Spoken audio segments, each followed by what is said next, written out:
So these people's anchors for their dock are above water instead of under it, so I can kind of fish this without worrying about snagging on ropes or cables or anything like that.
It's kind of tough.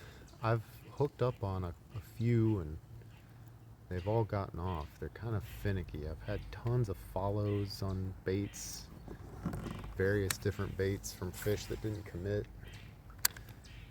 and like some short strikes. So I'm kind of just trying to figure out what they're on. We had a also, hey, trying to see what your name is. Shadow Tippy.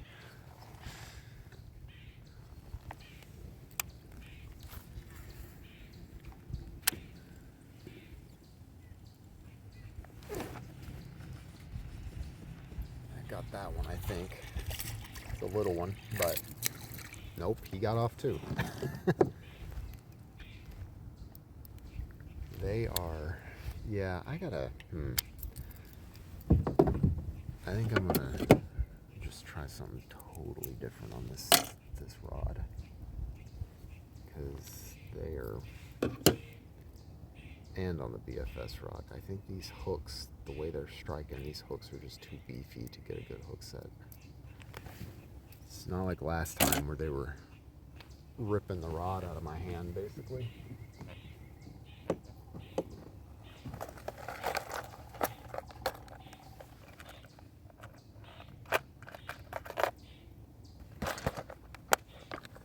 Same color bait, but it'll dive deeper and it has more like finessey hooks.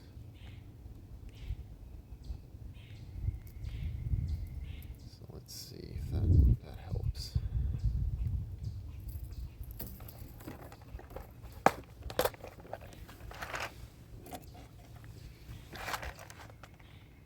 Here's my mag draft harness that one of the fish that I hooked ripped out. And I thought, I'll just put it on a beast hook, but I don't have any beast hooks with me.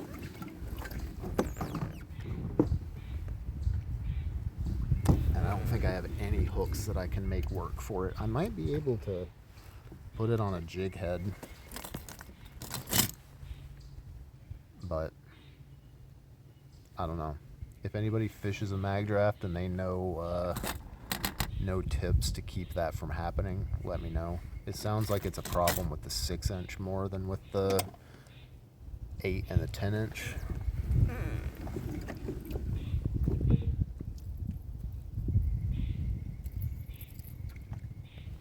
Get myself unwrapped.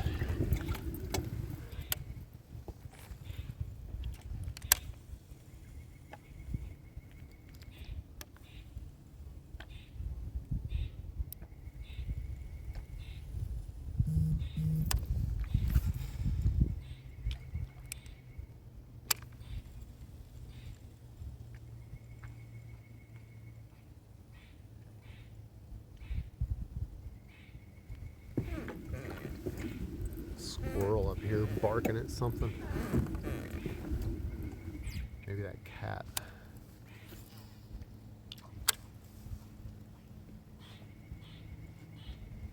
Yeah, right before he came in, there's a cat walking around up on the bank, but I think it saw me and got spooked off. It's more nervous than the fish.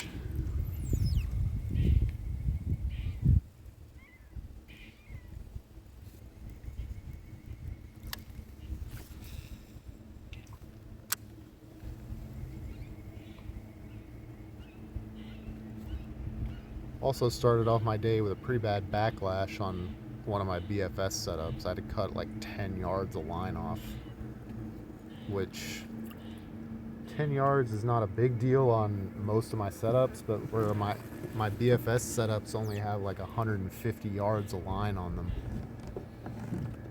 or 150 feet of line on them rather.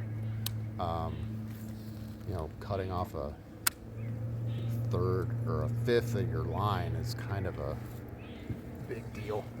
There's one. It's a good one.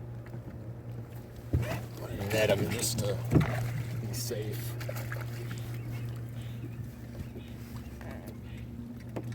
Yes, sir.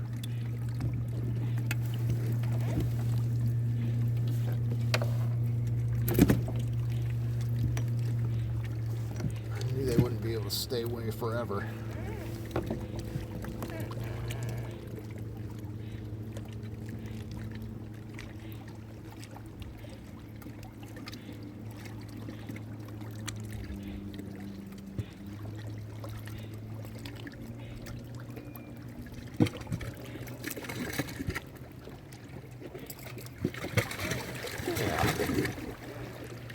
A good one. Probably like 14 inches.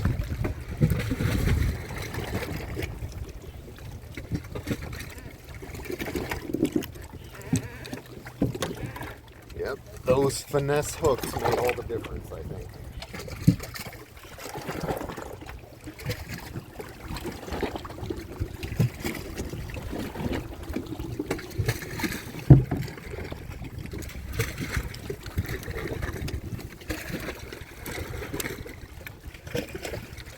Nice little spot too. There's a lot of rock and kind of a gradual sloping drop off and not a super steep one.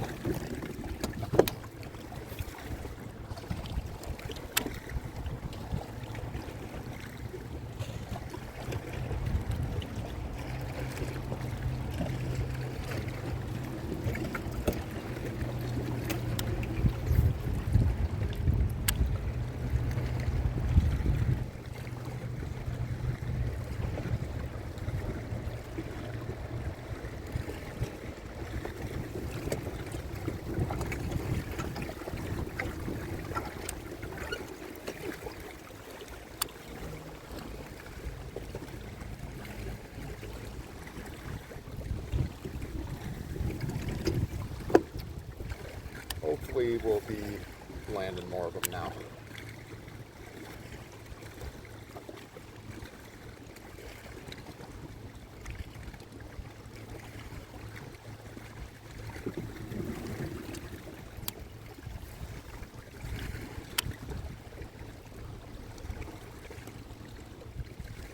I don't know if I'm totally sold on 8-pound test on this setup. I had 6 on it before, and I think I liked it better for this anyway.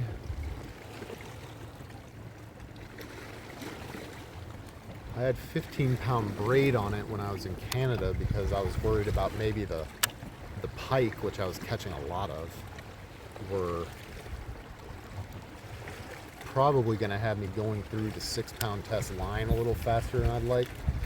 And then when I was like, all right, time to go back to straight fluorocarbon, I was like, I'll try 8 and see how it goes. And I got pretty thin 8-pound tests, but I don't know, it just feels, I might try 7, even though I'll have to spend kind of big money to get 7-pound tests, because pretty much only like Japanese line brands make 7-pound.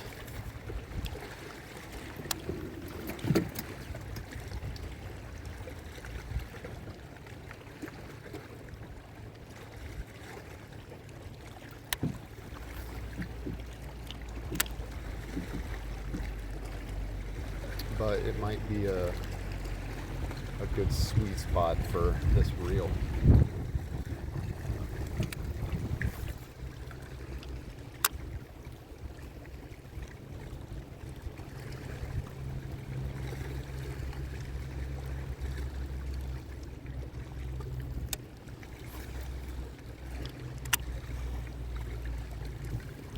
Oh, that was a good one.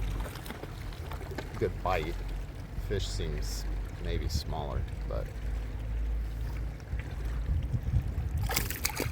yeah, it's a little smaller, but I don't feel the need to net him. He's hooked pretty good.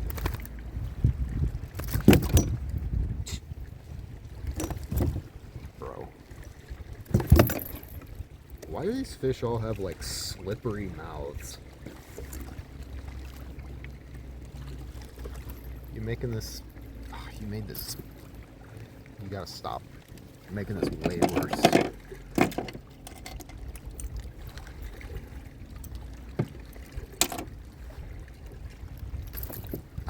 There's no way that this fish is still kicking like that.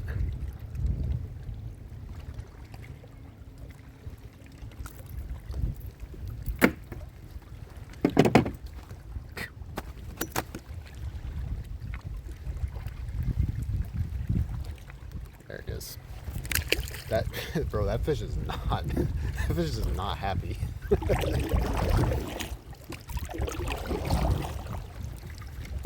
It is constantly trying to get away.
Another follow from one that didn't commit.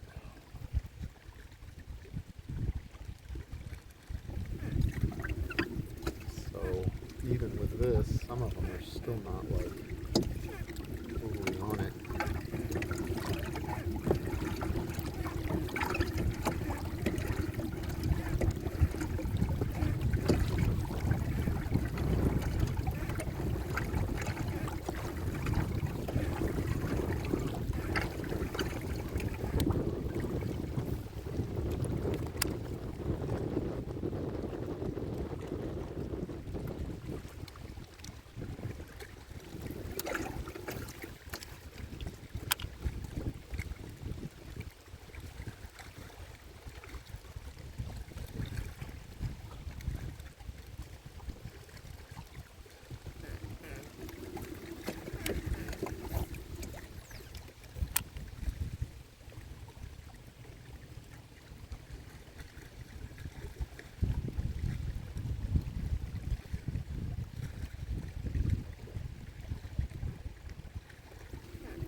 rocky banks.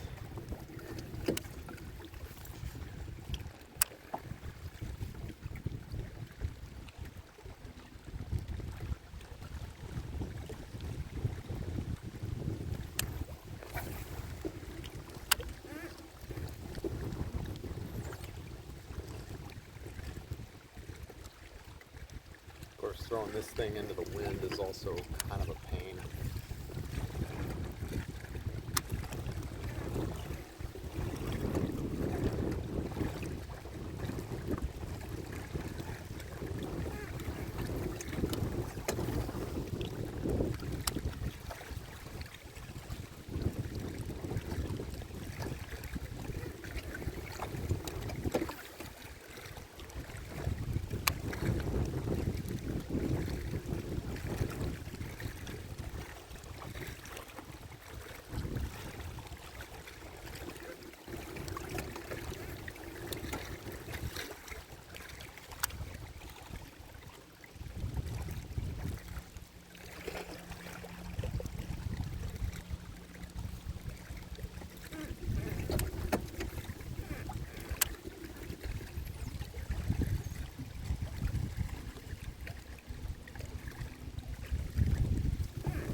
That kind of wind.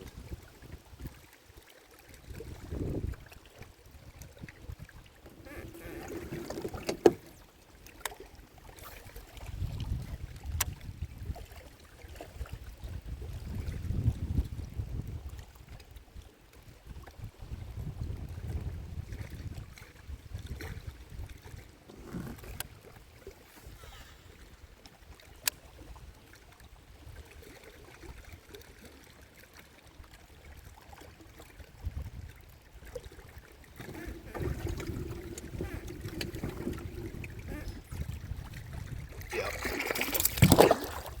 Right at the boat.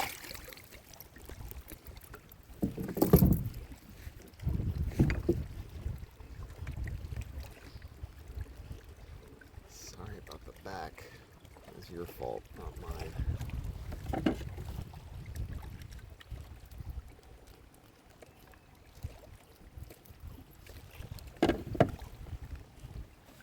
Little spotted bass.